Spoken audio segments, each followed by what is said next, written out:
39,000 కోట్ల రూపాయల విలువైన 31 ప్రాజెక్టులకు ఎస్ఐపిబి ఆమోదం. అవేర్ మొబైల్ యాప్ ప్రారంభించిన సీఎం చంద్రబాబు. వెలిగొండ సొరంగంలో పర్యటించిన మంత్రి నిమ్మల. బులెటిన్లో ముందుగా ఏపీ టాప్ 9 న్యూస్ చూద్దాం. సీఎం చంద్రబాబు అధ్యక్షతన ఎస్ఐపిబి సమావేశం జరిగింది. 39,436 కోట్ల విలువైన 31 ప్రాజెక్టులకు ఎస్ఐపిబి ఆమోదం తెలిపింది. ప్రత్యక్షంగా 111,278 మందికి ఉద్యోగ అవకాశాలు ఇవ్వాలని నిర్ణయించింది. క్వాంటమ్ వ్యాలీలో 3 సంస్థల ఏర్పాటుకు గ్రీన్ సిగ్నల్ ఇచ్చింది. ఎలక్ట్రానిక్స్ ఉత్పత్తుల తయారీపై ప్రత్యేక దృష్టి సారించాలని నిర్ణయించింది. అవేర్ 2.0 మొబైల్ యాప్ ను సీఎం చంద్రబాబు ప్రారంభించారు. ఉచిత ఇళ్ల స్థలాల పంపిణీ వేగవంతం కావాలన్నారు. విద్యుత్ పిడుగుల ప్రమాదాలు అరికట్టాలని చెప్పారు. ఫైర్ సేఫ్టీ వెహికల్స్ ప్రారంభించిన సీఎం జిల్లాల వారీగా ఫైర్ సేఫ్టీ వాహనాలను పంపిణీ చేశారు. మార్కాపురం జిల్లాలో మంత్రి నిమ్మల రామానాయుడు పర్యటించారు. వెలిగొండ ప్రాజెక్టు పనులను పరిశీలించారు. మొదటి సొరంగంలో 18.8 కిలోమీటర్లు ప్రయాణించి ప్రాజెక్టు పనులను పరిశీలించారు. టనల్ 2లో చిక్కుకుపోయిన టీబీఎం మిషన్ పనితీరుపై ఆరా తీశారు. ఇప్పటి వరకు 70% పనులు పూర్తయ్యాయని, టనల్ 2 పనులు జూన్ నాటికి పూర్తి చేస్తామని నిమ్మల తెలిపారు. రుషికొండ భవనాల వినియోగంపై మరోసారి సబ్ కమిటీ భేటీ అయింది. భవనాలను ప్రభుత్వ ఆదాయ వనరుగా ఉపయోగంలోకి తేవడంపై చర్చించారు. రుషికొండ ప్యాలెస్ ను ప్రజలకు అందుబాటులోకి తెస్తామన్నారు మంత్రి కందుల దుర్గేష్. ప్యాలెస్ ను ఆదాయ వనరుగా మార్చుతామని చెప్పారు. మావిగన్ అభివృద్ధి తమ పార్టీ విధానమన్నారు మాజీ మంత్రి బొత్స సత్యనారాయణ. తాము అమరావతికి వ్యతిరేకం కాదు, అవినీతికి వ్యతిరేకమన్నారు. 2 ఏళ్లలో 3.38 లక్షల కోట్లు అప్పు చేసి ఏం చేశారని ప్రశ్నించారు. ప్రభుత్వ బెదిరింపులకు వైసీపీ భయపడదని స్పష్టం చేశారు. మావిగన్ అనేది అద్భుతమైన ఆలోచన అని మాజీ మంత్రి సీదిరి అప్పలరాజు అన్నారు. మావిగన్ ఏపీకి గ్రోత్ ఇంజిన్ అవుతుందన్నారు. 150 ఏళ్లైనా అమరావతి పూర్తి కాదని విమర్శించారు.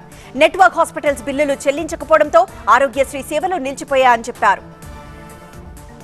అమరావతిపై జగన్ కుట్రలు సాగవన్నారు ఎమ్మెల్యే వసంత కృష్ణ ప్రసాద్. రాష్ట్రం మన ప్రాంతం బాగుపడ్డం జగన్ కి ఇష్టం లేదని అన్నారు. కుట్రలు చేసినందుకే 151 సీట్ల నుంచి 11కు పడిపోయారని, ఇదే కొనసాగితే 0 తప్పదని చెప్పారు. అభివృద్ధిని అడ్డుకుంటున్న వారిని ప్రజలు నిలదీయాలని పిలుపునిచ్చారు. తెలంగాణ సీఎం రేవంత్ రెడ్డితో ఏపీ సీఎం చంద్రబాబు చీకటి ఒప్పందం చేసుకుని రాయలసీమ లిఫ్ట్ ఇరిగేషన్ ప్రాజెక్ట్ ఆపేశారని ఆరోపించారు మాజీ మంత్రి రోజా. సీమ లిఫ్ట్ ఇరిగేషన్ ప్రాజెక్ట్ 2,000 కోట్లు ఖర్చు చేయలేదని, అమరావతికి 2 లక్షల కోట్లు ఎలా ఖర్చు చేస్తారని రోజా ప్రశ్నించారు. వ్యవసాయం దండగన్న వ్యక్తి చంద్రబాబుని, రాయలసీమను ఎడారిగా మారుస్తున్నారని భూమన కరుణాకర్ రెడ్డి విమర్శించారు. కల్వకుర్తి, పాలమూరు రంగారెడ్డి ద్వారా తెలంగాణ సీఎం రేవంత్ నీటిని తరలిస్తున్నారని ఆరోపించారు. కేరళం సీఎంకు మళ్లీ రేవంత్ రెడ్డి లేఖ. నోటిఫైబుల్ వ్యాధిగా క్యాన్సర్. కాంగ్రెస్ కొచ్చే ఎన్నికల్లో విపక్ష హోదా కూడా రాదన్న హరీష్ రావు. తెలంగాణ టాప్ 9 న్యూస్ ఇప్పుడు చూద్దాం. మరోసారి కేరళం సీఎం పినరయిపై తెలంగాణ సీఎం రేవంత్ సీరియస్ అయ్యారు. ఇదే చివరి స్పందన అంటూ సీఎం రేవంత్ లేఖ రాశారు. మీ భాష స్థాయికి తగ్గట్లు లేదన్నారు. పేదరిక నిర్మూలనపై కేరళంను ప్రశ్నించారు సీఎం రేవంత్. శబరిమల ఆలయ బంగారంపై సమాధానం చెప్పాలని డిమాండ్ చేశారు. క్యాన్సర్ పై తెలంగాణ ప్రభుత్వం కీలక నిర్ణయం తీసుకుంది. క్యాన్సర్ ను నోటిఫైబుల్ వ్యాధిగా ప్రకటిస్తూ ఆదేశాలు జారీ చేసింది. ఖచ్చితమైన డేటా కోసం స్టేట్ వైడ్ మానిటరింగ్ సిస్టమ్ ఏర్పాటు చేయనుంది. అన్ని ఆసుపత్రుల్లో క్యాన్సర్ కేసులు నమోదు చేయాలని ఆదేశించింది. 30 రోజుల్లోపు క్యాన్సర్ కేసుల రిపోర్టింగ్ తప్పనిసరి చేసింది. ఆరోగ్యశ్రీ కింద ఆటో రిజిస్ట్రేషన్ సదుపాయం కల్పించింది ప్రభుత్వం. వరంగల్ జిల్లా ఎంజీఎం ఆసుపత్రిని ఎమ్మెల్యే నాయని రాజేందర్ రెడ్డి ఆకస్మికంగా తనిఖీ చేశారు. రోగులతో మాట్లాడి వైద్య సేవలను పరిశీలించారు. ఆసుపత్రిలో పేద ప్రజలకు నాణ్యమైన వైద్య సేవలు అందించాలన్నారు. వైద్యులు, సిబ్బంది సమయపాలన పాటించాలని సూచించారు. ఆసుపత్రిలో ఔషధాల కొరత లేకుండా చూడాలని ఆదేశించారు. దేశ సంపదను అదానికి ప్రధాని మోదీ దోచిపెట్టారని పీసీసీ చీఫ్ మహేష్ గౌడ్ ఆరోపించారు. దేశంలో నియంతృత్వ పాలన సాగుతోందన్నారు. బీఆర్ఎస్ లో కుటుంబ కలహాలు పెరిగాయని చెప్పారు. పాలమూరు రంగారెడ్డికి జాతీయ హోదా ఇవ్వకుండా బీజేపీ అడ్డుకుంటోందన్నారు.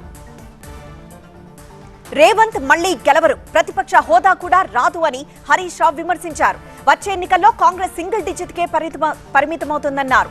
రేవంత్ రెడ్డి పాలన గడీల పాలన, బేడీల పాలనలా ఉందన్నారు. రైతులను పరామర్శించేందుకు వెళ్తుంటే అరెస్ట్ చేశారని చెప్పారు. సాగుకు పనికిరాని భూముల్లో పరిశ్రమలు పెట్టాలని, సాగు చేసుకుంటున్న భూములు ఎలా లాక్కుంటారని ప్రశ్నించారు. హరీష్ రావుకు అద్దంకి దయాకర్ కౌంటర్ ఇచ్చారు. హరీష్ రావు మాటలు ఎవరూ నమ్మరన్నారు. ముందు మీ పార్టీ భవిష్యత్తు చూసుకోండి అన్నారు. ప్రజలు తిప్పికొట్టినా ఇంకా బుద్ధి రాలేదని ఎద్దేవా చేశారు. భూసేకరణపై దాడులకు పాల్పడుతున్నారని, మూసీ భూముల విషయంలో అడ్డంకులు సృష్టిస్తున్నారని మండిపడ్డారు. ఆదిలాబాద్ ను సీఎం నయవంచం చేశారంటూ మాజీ మంత్రి జోగు రామన్న ఆవేదన వ్యక్తం చేశారు. ఎన్నికల్లో ఇచ్చిన మాట తప్పారన్నారు. 2 ఏళ్లుగా ఆదిలాబాద్ లో పనులు జరగలేదని, 11,000 ఇందిరమ్మ ఇళ్లలో 550 మాత్రమే పూర్తయ్యాయని చెప్పారు. అభివృద్ధిపై సీఎం, డిప్యూటీ సీఎం చర్చకొస్తారా అంటూ జోగు రామన్న సవాల్ చేశారు. కాంగ్రెస్ ప్రభుత్వంపై ఎమ్మెల్సీ దాసోజు శ్రవణ్ విమర్శలు గుప్పించారు. ప్రభుత్వ భూములను పొంగులేటి కబ్జా చేస్తున్నారని శ్రవణ్ ఆరోపించారు. నాదర్గుల్ భూములను ఇష్టానుసారంగా దోపిడీ చేస్తున్నారన్నారు. కోర్టు ఉత్తర్వులను సైతం లెక్క చేయకుండా భూములకు కంచె వేశారని ఆగ్రహం వ్యక్తం చేశారు. మంత్రి పొంగులేటిని బర్తరఫ్ చేయాలని శ్రవణ్ డిమాండ్ చేశారు.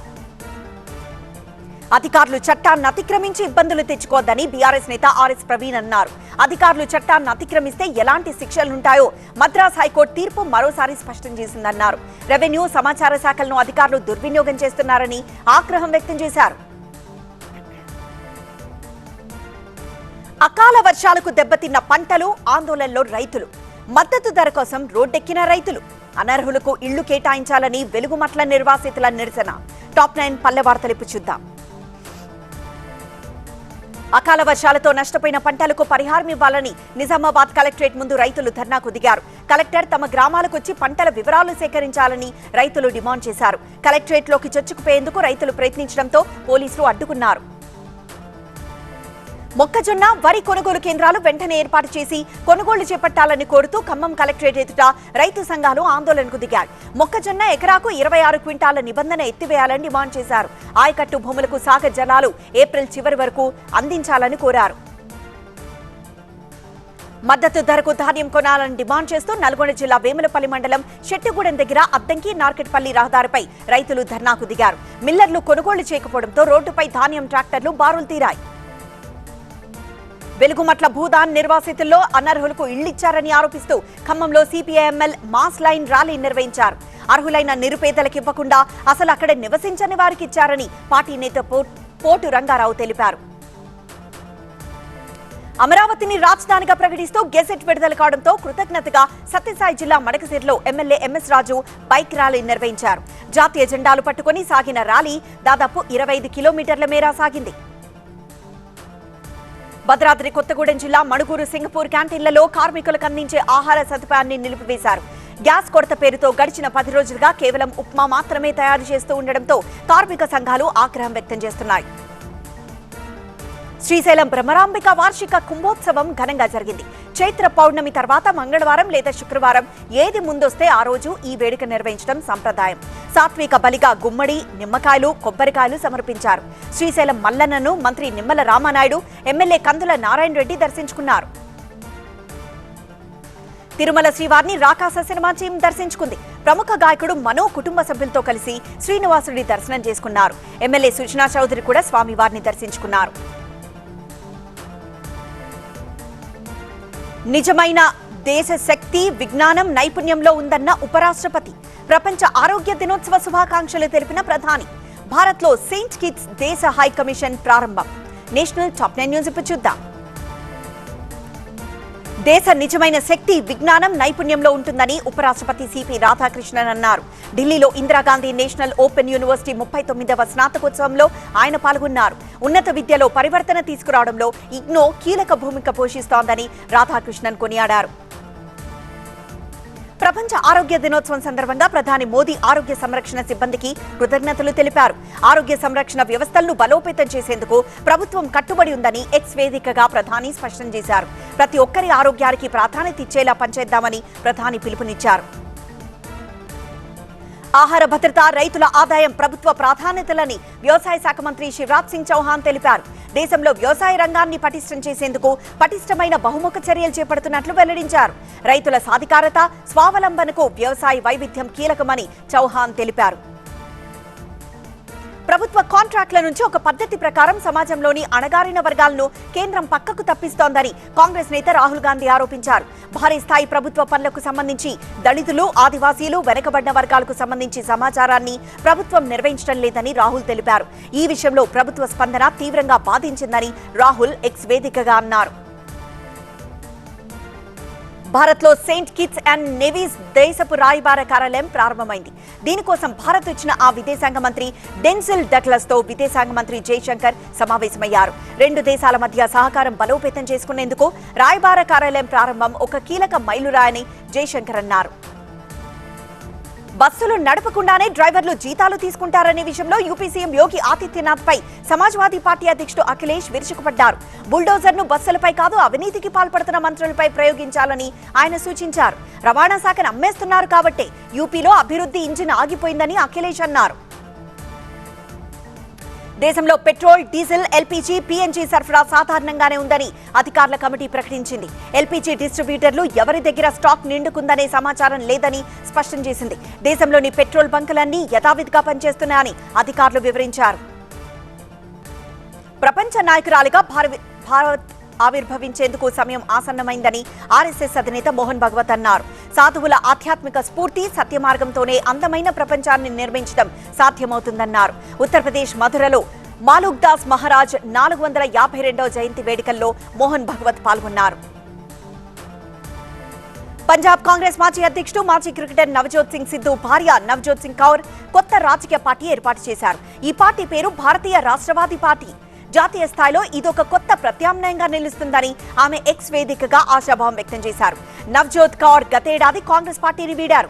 బీజేపీలో చేరతారని ప్రచారం జరుగుతున్న వేళ ఆమె కొత్త పార్టీని ప్రకటించారు. కేరళం, అసోం, పుదుచ్చేరిలో ముగిసిన పోలింగ్. ఎల్లుండి పోలింగ్ ఏర్పాట్లు ప్రారంభం. బెంగాల్కు మమతా బెనర్జీ అన్యాయం చేశారన్న రాజ్నాథ్, హిమంతను మించిన అవినీతి సీఎం దేశంలో మరొకరు లేరన్న ఖర్గే. ఎలక్షన్ టాప్ 9 న్యూస్ ఇప్పుడు చూద్దాం. కేరళం అసెంబ్లీ ఎన్నికల ప్రచారం ముగిసింది. కేరళంలోని 140 స్థానాలకు ఈ నెల 9న పోలింగ్ జరగనుంది. 140 స్థానాల్లో 890 మంది అభ్యర్థులు బరిలో ఉన్నారు. దాదాపు అన్ని స్థానాల్లో ఈసారి కేరళంలో త్రిముఖ పోటీ జరగనుంది. ఎల్డీఎఫ్, యూడీఎఫ్ తో పాటు ఈసారి బీజేపీ కూడా కేరళంలో గట్టి ప్రచారం చేసింది. కేంద్రపాలిత ప్రాంతం పుదుచ్చేరిలోనూ ఈ నెల 9న పోలింగ్ జరగనుంది. అక్కడ ప్రచారం ముగిసింది. ఎన్డీఏ, ఎస్పీఐ కూటమి అభ్యర్థులతో పాటు బరిలో టీవీకే, ఇండిపెండెంట్లు, రెబెల్స్ ఉన్నారు. 30 స్థానాలున్న పుదుచ్చేరి అసెంబ్లీ బరిలో 294 మంది అభ్యర్థులున్నారు. అసోంలోనూ ప్రచారం ముగిసింది. ఎల్లుండి జరిగే పోలింగ్ కి ఏర్పాట్లు జరుగుతున్నాయి. 126 స్థానాలున్న అసోం అసెంబ్లీకి మొత్తం 722 మంది అభ్యర్థులు పోటీలో ఉన్నారు. అసోం అసెంబ్లీ ఎన్నికల కారణంగా భారత్, భూటాన్ సరిహద్దు మూసేశారు. 15 ఏళ్ల తమ పాలనలో బెంగాల్ ప్రజలకు మమతా బెనర్జీ అన్యాయం చేశారని రక్షణ మంత్రి రాజ్నాథ్ విమర్శించారు. ప్రజలకు దక్కింది అణిచివేత, మోసమని మండిపడ్డారు. మిగిలిన రాష్ట్రాలతో పోల్చితే బెంగాల్ ఎంతో వెనుకబడిందని రాజ్నాథ్ సింగ్ అన్నారు. అసోంలో ఖచ్చితంగా మూడోసారి కూడా బీజేపీ ప్రభుత్వం వస్తుందని కేంద్ర హోంమంత్రి అమిత్ షా అన్నారు. మొదటి కేబినెట్ సమావేశంలోనే యూనిఫామ్ సివిల్ కోడ్ అమలుకు సంబంధించిన నిర్ణయం తీసుకుంటామని ప్రకటించారు. చొరబాటుదారుల పేర్లను ఓటర్ జాబితా నుంచి తొలగిస్తున్నామని అమిత్ షా తెలిపారు. దేశంలో అత్యంత అవినీతి సీఎం హిమంత బిశ్వ శర్మ అని కాంగ్రెస్ అధ్యక్షుడు మల్లికార్జున ఖర్గే ఆరోపించారు. ఆయన అంత అహంకారి మరొకరు లేరని మండిపడ్డారు. టీ, స్కూల్, బొగ్గు, గుడ్లు, భూమి, తమలపాకులు ప్రతి దాంట్లోనూ హిమంత సిండికేట్లు నడుపుతున్నారని ఖర్గే విమర్శించారు. ఈ ఎన్నికల్లో తమ పార్టీ 73 స్థానాల్లో విజయం సాధిస్తుందని ఖర్గే ధీమా వ్యక్తం చేశారు. కాంగ్రెస్ నేత పవన్ ఖేడాపై చర్యలు తప్పవని అసోం సీఎం హిమంత బిశ్వ శర్మ హెచ్చరించారు. పాతాళ లోకంలో దాక్కున్న అసోం పోలీసులు కనిపెట్టి తీసుకొస్తారన్నారు. తనపై ఆరోపణలు చేయడానికి ముందు విదేశాంగ మంత్రితో మాట్లాడాల్సిందని తెలిపారు. ఖర్గే వయసుకు పెద్దవారైనా ఆయన మాటలు పిచ్చోడ్లా ఉంటాయని విమర్శించారు. బీజేపీ అభ్యర్థులు గెలిస్తేనే మథురైకి మెట్రో రైలు వస్తుందన్న మహారాష్ట్ర సీఎం దేవేంద్ర ఫడ్నవీస్ వ్యాఖ్యలపై డీఎంకే అధ్యక్షుడు ఎంకే స్టాలిన్ ఆగ్రహం వ్యక్తం చేశారు. బేరాలాడ్డం, బ్లాక్మెయిల్ చేయడమే మీ పనా అని ప్రశ్నించారు. రాజ్యాంగంపై ప్రమాణం చేసిన వ్యక్తి మరో రాష్ట్రానికి వచ్చి ఇలా మాటలు మాట్లాడుతున్నందుకు సిగ్గుపడాలని స్టాలిన్ విమర్శించారు. మేనిఫెస్టోలో ఇచ్చిన హామీలు అమలు చేసేందుకు ఒక కమిటీని ఏర్పాటు చేస్తామని అన్నాడీఎంకే ప్రధాన కార్యదర్శి ఎడప్పాడి పళనిస్వామి ఓటర్లకు హామీ ఇచ్చారు. సరుకుల నాణ్యతను ఆ కమిటీ పరిశీలించి ఆమోదించిన తర్వాతే ప్రజలకు పంపిణీ చేస్తామని ప్రకటించారు. మణిపూర్లో మళ్లీ హింస చెలరేగింది. బిష్ణుపూర్ జిల్లాలో కుకీ తీవ్రవాదులు రాకెట్ దాడిలో 2 పిల్లలు చనిపోయారు. ఈ ఘటనపై ఆగ్రహం వ్యక్తం చేస్తూ స్థానికులు బిష్ణుపూర్ పోలీస్ స్టేషన్కు నిప్పు పెట్టారు. మణిపూర్లో చోటు చేసుకున్న అల్లర్లతో అక్కడ 3 రోజుల పాటు ఇంటర్నెట్, మొబైల్ డేటా సేవలు నిలిపివేస్తున్నట్లు ప్రకటించింది ప్రభుత్వం. 5 జిల్లాల్లో నిరవధిక కర్ఫ్యూ విధిస్తున్నట్లు మణిపూర్ సర్కార్ ప్రకటించింది. ఢిల్లీలోని అనధికారిక కాలనీలన్నింటినీ ఎక్కడ ఎలా ఉన్నాయో ఆ ప్రాతిపదికన క్రమబద్ధీకరిస్తామని ఢిల్లీ సీఎం రేఖా గుప్తా ప్రకటించారు. 1531 కాలనీలు ఈ పరిధిలోకి వస్తాయని ఆమె తెలిపారు. ముంబై మెట్రో లైన్ 9వ తొలి దశను మహారాష్ట్ర సీఎం దేవేంద్ర ఫడ్నవీస్ ప్రారంభించారు. బుధవారం నుంచి ఈ సేవలు ప్రజలకు అందుబాటులోకి వస్తాయి. చార్ధామ్ యాత్రకు ఏర్పాట్లు మొదలయ్యాయని ఉత్తరాఖండ్ సీఎం పుష్కర్ సింగ్ ధామీ తెలిపారు. సరైన రోడ్లు, వసతి సౌకర్యాల ఏర్పాట్లు జరుగుతున్నాయని వెల్లడించారు. శ్రీలంక బంధించిన భారతీయ జాలర్లు తిరిగి స్వదేశానికి వచ్చారు. మొత్తం 30 మంది చెన్నైకి వచ్చారు. వీరిలో 21 మంది రామనాథపురం జిల్లాకు చెందినవారు. రాజస్థాన్లోని అనేక ప్రాంతాల్లో భారీ వర్షం కురుస్తోంది. ఎడారి జిల్లా జైసల్మర్లో కుండపోత వర్షం కురిసింది. 9వ గురువు తేజ్ బహదూర్ జయంతి వేడుకలను సిక్కులు భక్తి శ్రద్ధలతో జరుపుకున్నారు. అమృత్సర్లోని ఆయన జన్మస్థలం గురుద్వారా గురు కీ మహల్లో ప్రత్యేక ప్రార్థనలు నిర్వహించారు. సీసీ కెమెరాల సాక్షిగా పట్టపగలే దొంగతనాలు. హైదరాబాద్ ఆల్ ఇండియా రేడియోకు బాంబు బెదిరింపు. హైదరాబాద్ లో 5 డ్రగ్ పెడ్లర్ల అరెస్ట్. క్రైమ్ టాప్ 9 న్యూస్ ఇప్పుడు చూద్దాం. శ్రీకాకుళం జిల్లా పలాసలోని ఒక నగల దుకాణంలోకి చొరబడ్డ దొంగలు షాప్ ఓనర్ ను బంధించి ఆయన చేతులకు బేడీలు వేసి నగలు తీసుకొని పారిపోయారు. 8 మంది ముఠా ఈ దొంగతనానికి పాల్పడినట్లు స్థానికులు చెబుతున్నారు. కడప జిల్లా రాజంపేటలోని ఒక చెప్పుల దుకాణానికి వచ్చిన మహిళ క్యాష్ కౌంటర్లో నగదు ఎత్తుకెళ్లిపోయింది. ఆమె అక్కడ నిల్చొనున్న షాప్ యజమాని పట్టించుకోకుండా తన పని తాను చేసుకుంటూ ఉండడంతో ఆమె సింపుల్ గా కౌంటర్ నుంచి డబ్బు తీసుకువెళ్లిపోయింది. పల్నాడు జిల్లా నర్సరావుపేట బైపాస్ రోడ్డు దగ్గర హోల్సేల్ ఉల్లిపాయల దుకాణం దగ్గర స్కూటీ నుంచి 5 లక్షల రూపాయలు ఒక యువకుడు చోరీ చేశాడు. డబ్బులు తీసుకుని అతను పారిపోతున్న దృశ్యాలు కెమెరాలో రికార్డ్ అయ్యాయి. హైదరాబాద్ పోలీసులు 3 వేర్వేరు కేసుల్లో 5 డ్రగ్ సరఫరాదారులను అరెస్ట్ చేశారు. వీరి నుంచి 64 లక్షల రూపాయల విలువైన డ్రగ్స్ ని స్వాధీనం చేసుకున్నారు. వీరి నుంచి డ్రగ్స్ కొనుగోలు చేస్తున్న వినియోగదారులను కూడా అరెస్ట్ చేస్తామని పోలీసులు ప్రకటించారు. మదనపల్లిలో డిజిటల్ అరెస్ట్ పేరుతో బెదిరింపులకు పాల్పడిన వ్యక్తిని పోలీసులు అరెస్ట్ చేశారు. అతని నుంచి 10 లక్షల రూపాయల నగదు, సెల్ ఫోన్ ని స్వాధీనం చేసుకున్నారు. హైదరాబాద్ లోని ఆల్ ఇండియా రేడియో కార్యాలయాన్ని విషవాయువులతో నిండిన 13 బాంబులతో పేల్చబోతున్నామని ఈమెయిల్ వచ్చింది. మధ్యాహ్నం 1:50 బాంబు పేల్చుతున్నామని ఆ ఈమెయిల్లో ఉంది. హైదరాబాద్ అంబర్పేటలో అక్రమంగా నిర్వహిస్తున్న వాటర్ ప్లాంట్ పై పోలీసులు, ఫుడ్ సేఫ్టీ అధికారులు దాడులు చేశారు. అపరిశుభ్ర వాతావరణంలో నీటిని నింపుతున్నట్లు గుర్తించారు. పోలీసులు తనను వేధిస్తున్నారని అంటూ హైదరాబాద్ కవాడిగూడకు చెందిన శ్రావణి అనే మహిళ హైదరాబాద్ లోని మానవ హక్కుల సంఘం ముందు ఆత్మహత్య యత్నానికి పాల్పడ్డారు. అక్కడి పోలీసులు ఆమె చేతిలో ఉన్న పెట్రోల్ బాటిల్ ని లాక్కున్నారు. మధ్యప్రదేశ్ జబల్పూర్ పోలీసులు ఒక డాక్టర్ ను మోసం చేసిన అంతరాష్ట్ర ముఠాను అరెస్ట్ చేశారు. ఇందులో ఒక మహిళ కూడా ఉన్నారు. తాము కూలీలమని, తవ్వకాలు జరుపుతున్న చోట తమకు బంగారం దొరికిందని వీళ్లు డాక్టర్ ను నమ్మించారు.